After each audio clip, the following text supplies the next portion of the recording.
Welcome to the weekend edition of the Daily Dad podcast. During the week, we give you a daily meditation drawing on ancient wisdom, giving you timeless advice to help you with your most important job, being a parent.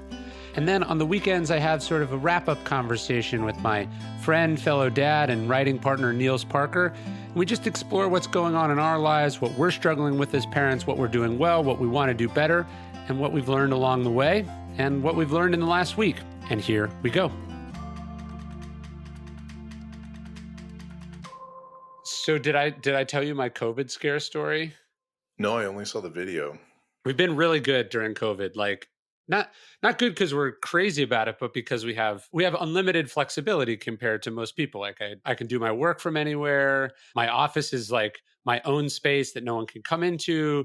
And then we live out in the country. You can have things delivered, and our kids are young enough that they don't have to go to school. So like in March, we were able to pull my oldest out of Montessori like preschool, and then we've just been chilling at the house. And I go into my office every day, but we've been chilling for like 10 months. Like I really haven't done anything. We did like 2 trips. We drove in our RV to Florida. We drove once to see my in-laws in Southern California, but like, I've not been within like 6 feet of a human that I'm not married to or related to since March, which is, not exactly how I would like it to be, but it's sort of what we've been sticking with. And then my son, it's funny, we have this like little, do you have this for your kid? Like that little, like, it's like that signboard and you put like 8 months and then you take a picture of them next to it. Does your wife have that? We tried to do that, and life got in the way. That was the plan because all of our friends had did something like that. But we've got the implements for them. We just haven't used them.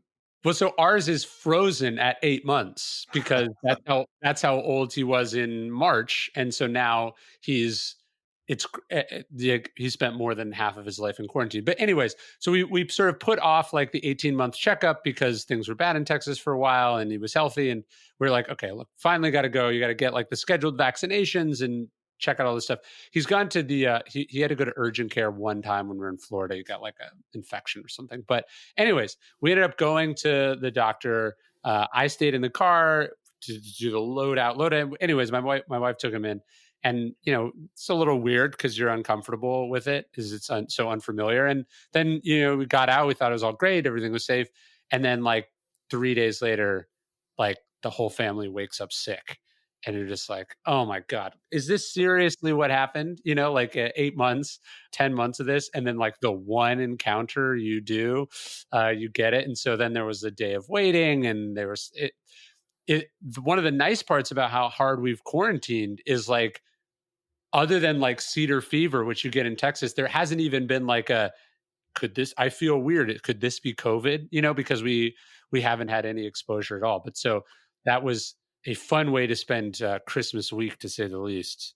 Yeah, that does not sound like Christmas cheer. We think that I got it in late February, early March, right before Will was born. But I think everybody who hasn't officially tested negative or positive feels like at some point early in the year they were as sick as they've ever been in their life, and that it must have been COVID. But Jen thinks for sure that I had it. And it's weird. Since then, I guess I don't know what it is about Milwaukee, but it's like there's a lot of mask wearing. People are with their kids or without their kids. They're very responsible. But then you get into like personal spaces, you get into people's homes, and if they've invited people over, there is this weird Midwestern fear of offending. So you'll go into these houses and people will have 6 or 7 people there, and the only people who were wearing masks are the ones who felt responsible for being a good person. The hosts are mask free. Everybody else is mask free. Like my in-laws who are in their 70s will not ask people who come to the house, either work people or delivery people or even friends, to mask up because they don't want to offend them. And I'm like, you can't do this when you're in that risk group, and you can't set that kind of example for the people around you. It's insane that is not how people are behaving on a regular basis. It's actually been a good lesson for me. I've talked about this on Daily Stoic, but like there were other things that those people were not speaking up about in their normal life before the pandemic, right? Like we have trouble every once in a while you'll meet a person who's just like not squeamish about confrontation and they'll just be like, I don't like that. Please stop doing that. And you're like, oh, thanks for telling me. Like thanks for like, like I asked you if you wanted to do something and you said, no, that sounds deeply unpleasant. Please never invite me to do that again. You're like, oh, thank you for giving me an unequivocal answer, right? Like I heard a great expression was like, don't say maybe when you want to say no. Like people don't sort of enforce boundaries and don't speak up for themselves. And I think one thing that COVID has been good training for me, because it's an important skill in being a parent, I think, is sort of going like, oh, okay, if I'm not clear, if first off, if I don't know what I'm comfortable with, what I want, what I believe, what I think, then I'm lost. But then if I'm not clear and upfront and unabashed about those things, people are going to walk all over me. So it's been really good practice, I think, to be like, someone will be like, hey, I'm in town. You wanna like come over? You want me to come over? We can hang out. And it's like, dude, I saw you at a strip club on Instagram yesterday. Like, I don't even want you in the same state as me. Like, no thanks, like, but I think maybe in ordinary circumstances, if someone I didn't want to see was in town, you're like, okay, what's the least we could, like you get kind of bullied into doing things you don't want to do.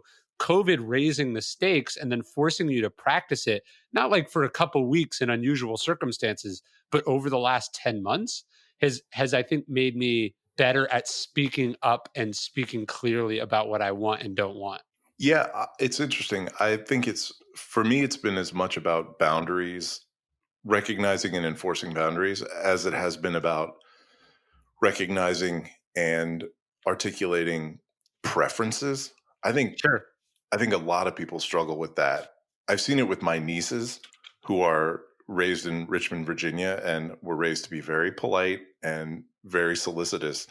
And you ask them what they want, whether it's something for Christmas or whether it's something for something to eat, and they'll be like, "Whatever you want to do," and like, "We can do anything." And the problem with that is they're highly allergic to like 5 foods. It's like, we're not going to the nut store. It's not going to happen. You are Right. allergic to that. So, like, what do you like? We can find something that works together. And I think with the world restricted by artificially by by COVID, it has forced me to not just personally, but also my wife and my in-laws, who are the only sort of people in our bubble, to within that restricted framework, what do you like? Because this might be the only thing you get to have for however many months, weeks, or months. So in this selection of 5 things, let's find the stuff that we aren't having to suffer through, that we can actually indulge, and don't make us work for it. And that that has been surprising, that it took this to get people to admit what they actually like and what they actually don't like, as well as enforcing the boundaries to keep things out. Well, in a sense, it's like the world's largest forced lifestyle experiment. So it's like, I think people should come out of this and be like, hey, like, I like working from home. I'm not going to do another job where I don't get to do that. Or, like, I really hate meetings. I really hate X. Like, for me, it was like, I used to drive into Austin. That's where my office was. And I was sort of in the middle of like exploring, changing it around as this started to happen. And I made some moves, but like, it was like, oh, that thing I was doing every single day was bad for me and bad for my family. And it took a large external unasked for event to demonstrate that to me. And I think unfortunately a lot of people are going to enjoy this. Enjoy is a weird word, but like they're gonna take it while it's being offered to them, and then they're going to be surprised when the world takes it away, because they're not going to insist on it or demand it or make decisions or sacrifices to maintain, the parts of this weird lifestyle experiment that they've enjoyed. All of this stuff got taken away, and in some weird way, they think what also got taken away was their sense of choice or power over anything. So like, when it comes back, we'll just be grateful, and if they take it away, we'll be, well, it was good while it lasted. It's weird how it imbued people with this sense of a lack of agency, when in reality it created this smaller universe where you had agency over everything. And No, that's a good point. Yeah, it's like everyone's focusing on like, why are you making me wear masks? And not like, hey, there's so many things that you used to have to do a certain way that you now have like 50 times more choice about. Like, shouldn't you? I mean, even here, like, so where I live out in the country, like, there were no delivery options before. There was no favor. Favor is what we have in Texas, but there was no like Instacart. There was no DoorDash. None of those services existed. And now they do. So like people are being, it's like and we talk to our kids about this, right? Glass half full, glass half empty. It's like you can focus on the fact that like, hey, for brief periods of time, you haven't been able to eat inside certain restaurants, or that you have to wear a mask, or the seating is all spread out. You can focus on complaining about that. Or you could be like, isn't this incredible? I now have 1,000 delivery options that I never had before. And without this transformative economic and geopolitical event, that never that it sped up that timeline by half a decade. it's completely insane. And there's been very little recognition of the transformative nature of all of those things and the opportunity that it represents and how it's helped people grow their lives. And it all feels like it's being compartmentalized by people because everybody wants to put this year in a box and put it up in their sort of mental attic and never open it again. And if they do that, they're never going to learn any of the lessons that were put out in front of us over the course of these last 10 months, and they're not going to be able to use them to teach their kids anything. It's going to be so when something similar comes back around again, it's going to be like it came around for the first time. When I want to go back to what I was saying earlier about boundaries, I think it's not just like, hey, what are the boundaries? But it's also like, you remember like all the sort of awkward things that your parents would do. They'd have to talk about, like, they'd have to have unpleasant conversations with other people, right? I feel like I've gotten a lot of practice in that. And maybe generationally, that wasn't because parents are supposed to be cooler now, that's sort of not as expected. But just like like I've had to do certain events or, hey, someone wanted to do something and you're like, okay, hey, like what's the COVID strategy? It's like, hey, we have to have the unpleasant conversation about what's going on with you, what's going on with me, where your comforts are. Whereas like before, we might just sort of dance around it and hope that nothing bad happened, right? Like hope that nobody's feelings got hurt. If somebody's feelings did get hurt, they were expected to keep it to themselves and quietly resent it. Now it's like, hey, we have to have a conversation about this. And like, it's something my wife and I have been talking about, which is like, you have to be good at that as a parent. Like you're sending your kid to a sleepover. You have to be like, hey, do you have like guns laying around in this house? There's a Texas thing. Or like, you have to be comfortable talking to your kids about like, hey, like did someone touch you? Like, are like you can't put things kind of in this awkward shame basket. As a parent, you have to be almost shameless in your ability to talk about uncomfortable things. And COVID has forced me to develop that muscle in ways that maybe, again, would have naturally you would have gotten eventually, but only through painful trial and error, probably, and only over a much longer period of time. Yeah, that's interesting. Will is only 9.5 months, so we haven't had to really deal with anything like that connected to him. We haven't been able to apply it yet at the kid level, but we're going to take him to a kids group for under 2 months, starting on Saturday, with all these sort of COVID protocols in place to sort of to help him socialize because he's an only child and just be around people. And when we walk in there, that's going to I'm going to have to practice that difficult conversation because there's not going to be any sort of like unspoken tacit assumption about everything's being done properly and the other parents aren't going to be hanging around and that this has been vetted.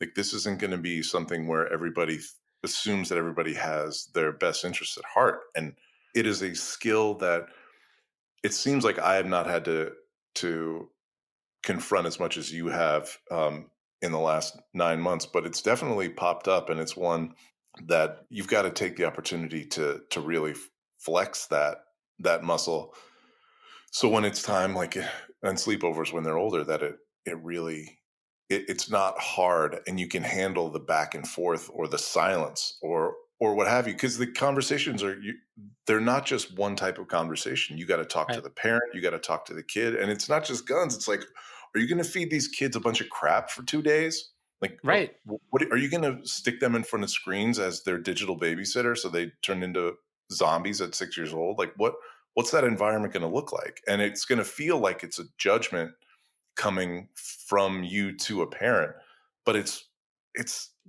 it's just making sure that your values are not tossed out the side door while they're out of your out of your control for 2 days. Well, it's like, think about all the things that you sat through in your life that you were fucking miserable, that you hated, that you didn't think were safe. Like, it's like, yeah, I was there and they were making us do this, but I didn't want to be the one person that said this was weird. And, like, you just, so much of life, I can think of moments where I was just enduring something I was uncomfortable with, that I thought was a bad idea, that I didn't agree with. You're just sort of going along to get along. And like, yeah, yeah, I think so. You go to this kids group and you've thought about it. You're comfortable with it for the following reasons, and provided it stays within those bounds, all is well. But in a normal circumstance, if it went outside those bounds, because the stakes are so low, you just be like, well, I didn't like that, and I'm probably not going to go again, right? But like the in a situation like a pandemic, as soon as you see that first warning sign, you have to have the sort of the courage, and the confidence to be like, well, I'm out of here. See you guys later, and to get up and leave.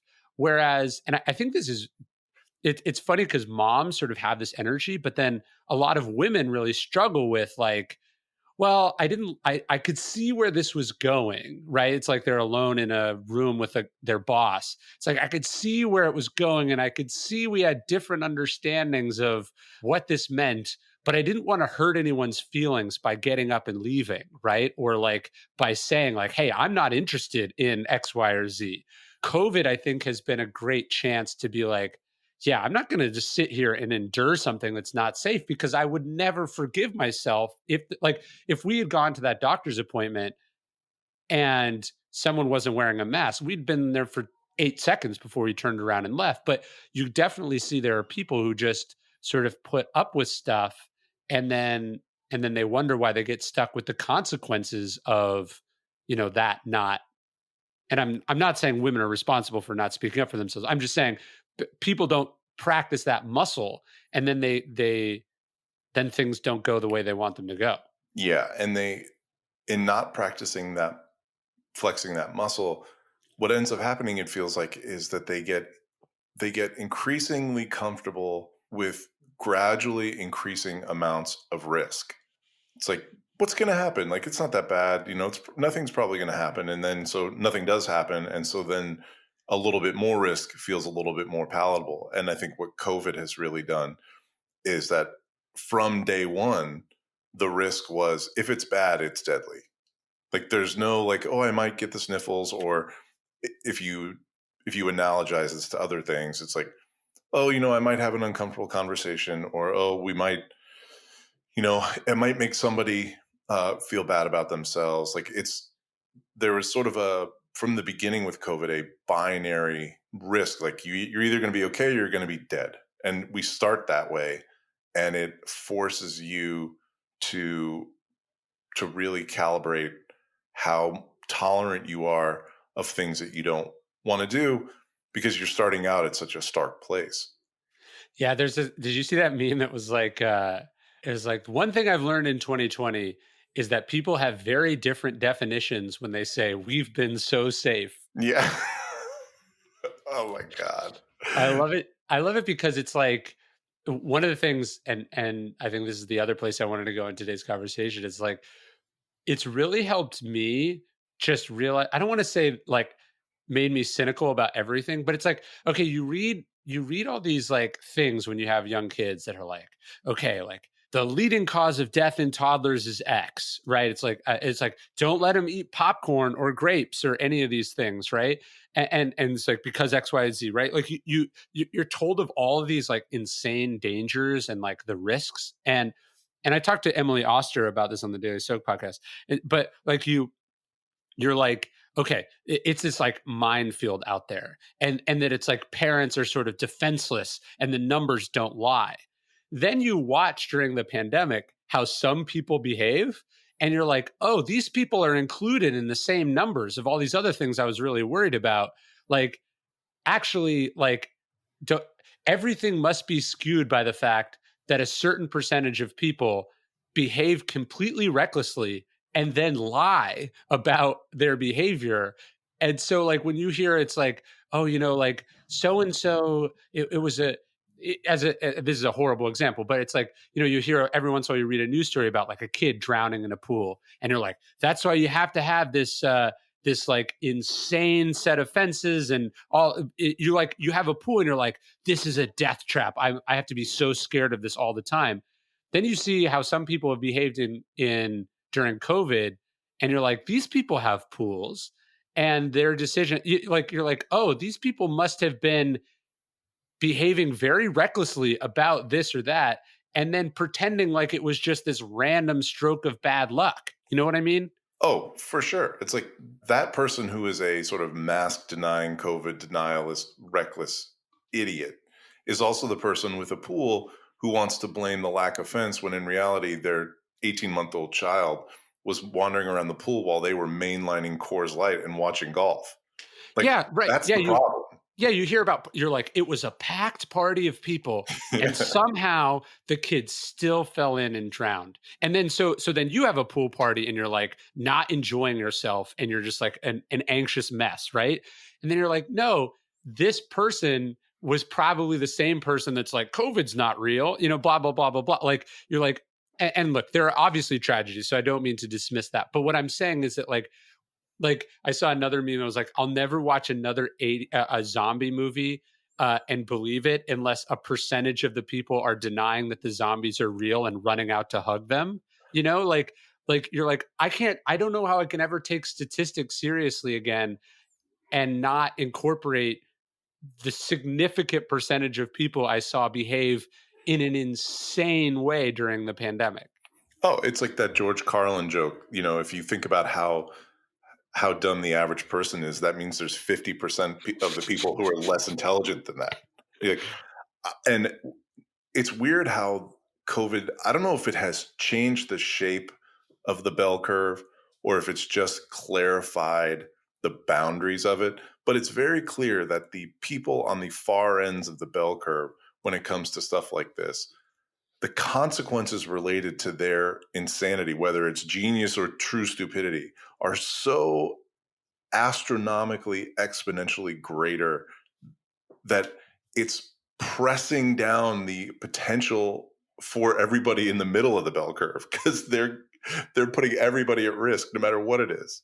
Yeah, it's really mind blowing. And then I think it's, in a way, it's made me, watching how people have behaved has made me more anxious and less anxious. Right? It's like, on the one hand, it's like, now I'm like, wait, I drive on the highways with these people, right? Like these people are given, 10,000-pound vehicles that can go 100 miles an hour, and we just assume because they took a test at the DMV that they're going to make good decisions. So on the one hand, that I think creates some anxiety. Like, I think like we're going to spend less time out doing stuff and more time like in our own bubble going forward, because we're just like, we can count on ourselves. Other people are other people, and maybe you keep a slightly wider berth, right, than you maybe ordinarily would. The other thing it's made me less anxious, and then it's like, hey, when I'm in charge, like when I'm in control and I'm making the decisions, I know I make good decisions and I trust that. And so I don't need to worry about that much stuff because I've done the research, I've done the work, and I trust myself.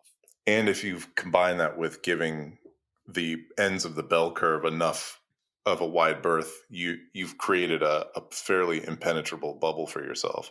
Yes. Right. No, I mean, it turned out that our decision to move out into the country was like the smartest decision we made, because we're just less exposed to people, right? Like I just bump into less stuff. And I think that's been good, not just from a COVID perspective, but also from a like kind of an independent thinking perspective and like, what do I want out of life perspective? What do I want to do today perspective? It's just like, but the other part where social media makes this hard, I was talking to Austin Kleon about this. He's like, because he's like one of the few people that I've connected with where I'm like, okay, we're on the same wavelength. Like we both have the same sort of risk tolerance, same understanding. We're both acting in a similar way. He's like, what I keep reminding myself of is that people who are being smart and safe aren't able to provide photographic evidence of that. So you get this sense when you pull up Instagram or whatever that all your friends flew home for Christmas, let's say. But in reality, the people who didn't fly home didn't have a picture of not doing that. And so there's like a publication bias there where you get the sense that more people, like, it's like when you actually look at the numbers, it's like of mask compliance or social distancing or work from home or staying home from school, like it's actually higher than you would think. And that's because you think that it's lower because what you're seeing is all the overrepresentation of the people who are not being smart. Yeah. Yeah. And it's have you seen, as you've sort of navigated this, sort of going from country to city, or the few travels you've taken, or just sort of your daily engagement, has your oldest, has he clocked any of this? Like, has he changed as a result of sort of going from non-COVID to COVID, the COVID world, or how you've seen how you've altered your approach to things? Yeah, like I'll hear him say stuff like, why isn't that person wearing a mask, or we can't go there because people aren't wearing masks. So he's definitely put that together. An interesting related one is, so like we take this walk in the morning on this dirt road, and like it's a private road that we live on, and so like there's no speed limits, and so some people are courteous and drive a normal speed. Some people drive like 3 miles an hour, which is you know almost its own form of selfishness. And then other people drive like 40 miles an hour on a dirt road, right? And Yeah. so like we go on this walk, and like when certain cars come, because we kind of know everyone's schedule, it's like we got to pull over to the side to wait for the dust to come down, or we got to whatever. And he's like sort of, maybe, and probably I said something, but he like sorts the neighbors between like rude neighbors and nice neighbors. And so he kind of gets this idea that like we do things, we make decisions not because it's better for us, but about, like, he understands that rudeness means essentially externalizing negative behaviors or consequences onto other people. And like it's clear that that's like very important to him, that sort of categorization of like good, evil. And Paul Bloom wrote a book called Just Babies several years ago that's really interesting, where he's talking about like how early on kids develop a sense of fairness and justice and rude or nice. And so it's been interesting to watch that. And does it feel like that has heightened or peaked with since COVID started, or is it just part of sort of his growth as a young boy? I mean, I think it's just created a lot of illustrations of it, but again, it probably would have happened anyway. But it's interesting to watch. It's like I think it's like, dude, a 4-year-old can figure this out, and you as an adult, makes decisions on behalf of a family, can't figure it out. Like, it's, you know what I mean? It's kind of crazy. It makes you realize like how astray people can get, but it also maybe just like how much of a disservice you do your kids by not teaching them these things at an early, like, do you know what I mean? Like the Yeah. other thing, we walk on this road, and like there's like always trash all over the place. And so it's not trash that just like blew there. It's like things like people who live on our road drive down the road, and then like will throw a Carl's Jr.'s cup out the window. And you're just like, dude, like you live here. Like you're not even trash. It's like, not only is someone else not going to pick this up, nobody's going to pick it up, And so like we've spent a lot of time being like, look, like not only is it not okay to do that, actually your obligation as a good person is to clean it up, even if a rude person did it. Yeah. Yeah. It feels like it's there's a very large swath of the population that walks around in a permanent sort of victim mindset of victim status. And so every time, every chance they have to act with what they perceive as no consequences, or where they have total sort of control over their actions and their environment, and there's nobody telling them what they can or should do, they take full advantage of doing the most selfish thing possible, not recognizing or not caring that even the smallest act, like throwing a Carl's Jr. cup out the window, has a ripple effect. Like, it, even though it's not hitting a child in the face in the moment or covering up the burrow of an animal, it's going to affect the quiet enjoyment of that space by other people for as long as that cup sits there. And they don't care, because life has, in their estimation, has thrown them just the worst cards, one after the other. And they're going to play that card back as often as they can, as one big middle finger to everybody. And it's like, how do you live like that? How do you raise, and invariably they've raised kids with that mindset.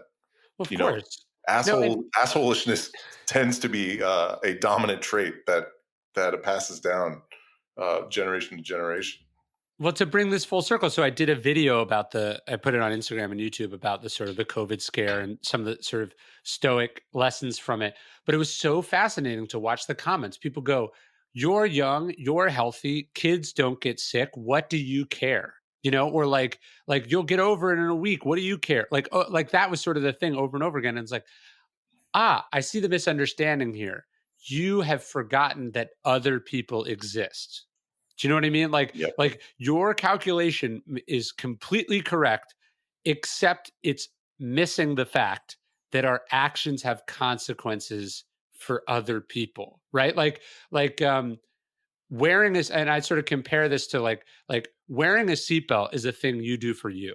Although you could argue you're also doing it for your family, and you're doing it so a fucking paramedic doesn't have to scrape your body off the pavement, Yep. right? But that's a law, but it's primarily for your benefit. And it's insane that it has to be a law, right? That people don't voluntarily do it, but it's a law. But not drunk driving or not speeding, the laws against those two activities, that's not for you. That's for everyone else. And that our role as parents and as people and as human beings is to minimize the externalities that we create negatively for other people. You know what I mean? Like, it's not just, am a good person. It's, how do you help other people? At the very least, how do you not make life harder or worse for other people? To sort of extend on that drunk driving analogy, it's, drunk drivers, when they leave the house or leave the bar, are not intending to go run over a family of four. Like, Sure. they're intending to, they think of themselves as good, well-intentioned people who are going from point A to point B. Just because you didn't have malice aforethought does not mean that at the end of your drive, you haven't murdered four people or manslaughtered four people, in the Sure. case of the legal terminology. And it's the difference between sort of malice and negligence. And, everybody makes mistakes, but you start to stack up the negligence. That is not a good person. Like, because you have not learned from any of your mistakes, and you have not cared enough about the externalizing of your stupid decisions onto others to actually modify your behavior and realize, hey, my actions have consequences that ripple out, distances I can't predict, for an amount of time I can't predict, with a magnitude that I can't see. And that has been true for time immemorial, just with different Sure. devices. And for some reason, it's a lesson, because you can't see it, that doesn't ever seem to stick unless it gets hammered into your mind early on by parents who are conscientious and fastidious. Nope, man, that's our job. And that's why we do Daily Dad. And I'll talk to you next week. Sounds great. Hey guys, look, we're all trying to be better parents, and that's why we designed the Daily Stoic Parenting Challenge. It's 10 commandments based on the best in Stoic wisdom, stories from history, literature, all of that to inspire you to do your most important job a little bit better. I'm really proud of this thing. I think you'll get a lot out of it. Go to dailystoic.com/parent and join us in the Daily Stoic Parenting Challenge, and let's get better together.